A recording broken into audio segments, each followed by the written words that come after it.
ఈ వీడియో చూస్తున్నావా? అయితే ఇది మిస్ చేయకండి. ఏప్రిల్ 10, 2026 కాలభైరవాష్టమి. ఈరోజు చాలా పవర్ఫుల్.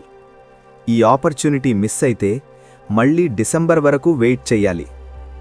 ఎవరైతే లైఫ్లో అప్పులు ఎక్కువవుతున్నాయో, ఫైనాన్షియల్ లాసెస్ వస్తున్నాయో, ట్రేడింగ్ లేదా స్టాక్ మార్కెట్ సెట్ అవ్వకపోతే, ఇంట్లో ప్రాబ్లమ్స్, ఫైట్స్, టెన్షన్స్ ఎక్కువ ఉంటే, హెల్త్ ఇష్యూస్ డిస్టర్బ్ చేస్తున్నాయో, వాళ్ళు ఈరోజు తప్పకుండా ఈ రెమెడీ ఫాలో అవ్వాలి.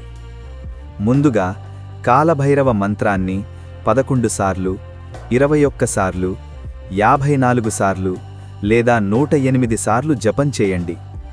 108 సార్లు చేస్తే ఇంకా పవర్ఫుల్. ఇప్పుడు కాలభైరవ స్వామి యొక్క పవర్ఫుల్ శ్లోకం వినండి.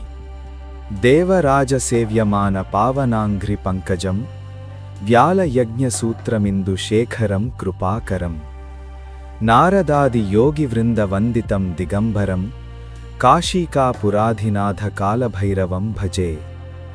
ఈ శ్లోకం యొక్క అర్థమేంటి అంటే, దేవతలు అందరికీ సేవ్యగా ఉన్న పవిత్ర పాద కమలాలు కలిగిన, సర్పంని యజ్ఞోపవీతంలాగా ధరించిన, చంద్రుని తలలో ధరించిన కృపమూర్తి, నారద మరియు యోగులు అందరూ నమస్కరించే దిగంబర స్వరూపంలో ఉన్న, కాశీనగరాన్ని రక్షించే స్వామి అయిన కాలభైరవాని మనం భక్తితో స్మరించుతున్నామని అర్థం.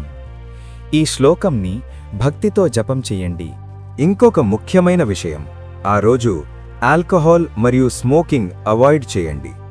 రాత్రి జాగరణం చేసి దీపం ముందు పూజ చేస్తే మీ లైఫ్లో ఉన్న నెగటివ్ ఎనర్జీ తగ్గిపోతుంది. ఈ ఒక్క రోజుని కరెక్ట్గా ఫాలో అయితే మీ కష్టాలు కొంచెం కొంచెంగా తగ్గుతాయి. గుర్తుపెట్టుకోండి, ఈ ఆపర్చునిటీ మళ్ళీ డిసెంబర్లో మాత్రమే వస్తుంది. కాబట్టి ఈ రోజుని మిస్ చేయకండి. ఓం కాలభైరవాయ నమః. జయ కాలభైరవా స్వామి. ఈ వీడియో మీకు నచ్చితే లైక్ చేయండి. మీ ఫ్రెండ్స్ అండ్ ఫ్యామిలీతో షేర్ చేయండి. మీ అభిప్రాయం కామెంట్లో చెప్పండి. ఇలాంటి డివోషనల్ వీడియోస్ కోసం ఛానల్ని సబ్స్క్రైబ్ చేసుకోండి.